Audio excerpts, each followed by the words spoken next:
Bonjour à tous, bienvenue dans cette vidéo où on va voir comment on détermine des images et des antécédents par une fonction linéaire.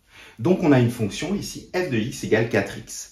Alors on peut avoir cette question, quelle est la nature de la fonction f? Donc elle est de la forme a fois x, donc c'est une fonction linéaire. Donc la fonction f est une fonction linéaire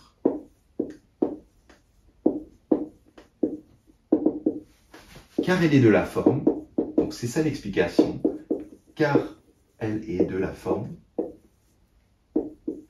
a fois x. Voilà, un nombre fois x, on pourra dire que a est un nombre. On doit déterminer l'image de 3. Alors on l'avait déjà fait pour les fonctions en général. Donc là, ça va être la même chose, c'est-à-dire qu'on va essayer de calculer l'image de 3, c'est-à-dire f de 3.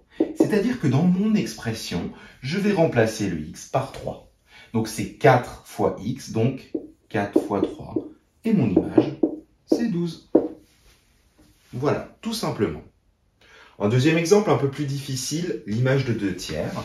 Donc je vais chercher l'image de 2 tiers. On se rappelle bien que ça se note f entre parenthèses 2 tiers et que ça se dit f de 2 tiers. Donc on va faire 4 fois 2 tiers. Voilà.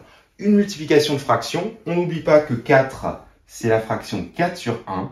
Et qu'une multiplication de fractions, 4, on multiplie les numérateurs. 4 fois 2, 8.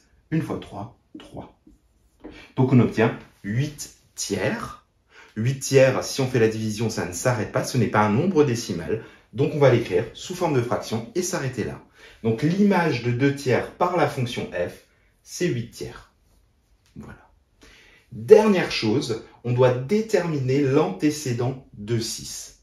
Alors déterminer l'antécédent, c'est-à-dire quel nombre donne 6. C'est-à-dire qu'il va falloir trouver f de x égale 6, mais pour quel x? Pour quelle valeur de x?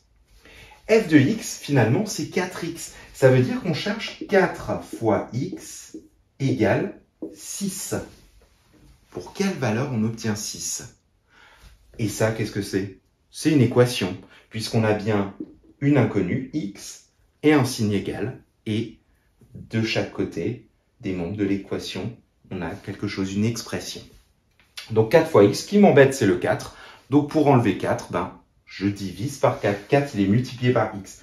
Donc je divise par 4 de ce côté. Je n'oublie pas de faire la même chose de l'autre côté. Donc j'obtiens x égale 6 quarts. Alors, je pourrais le laisser sous forme de fraction, ou tout simplement, je pourrais le simplifier en 3 demi, et 3 divisé par 2, ça donne 1,5. Après, on fera une petite phrase qui dira que l'antécédent de 6 par la fonction f est 1,5. Qu'est-ce que ça veut dire? Ça veut dire que si on calcule f de 1,5, on obtient bien 6. On peut vérifier, f de 1,5 égale 4 fois 1,5, c'est-à-dire 4 fois 1, 4. 4 fois 0,5, ça fait 2. 4 plus 2, 6. Bon, c'est une manière de le faire. Donc, effectivement, l'antécédent de 6 par la fonction f, c'est 1,5. Et je rappelle que par une fonction linéaire, un nombre a un seul et unique antécédent et une seule et unique image. Voilà, vous savez maintenant comment on calcule des images et comment on détermine des antécédents dans une fonction linéaire. Je vous dis à bientôt.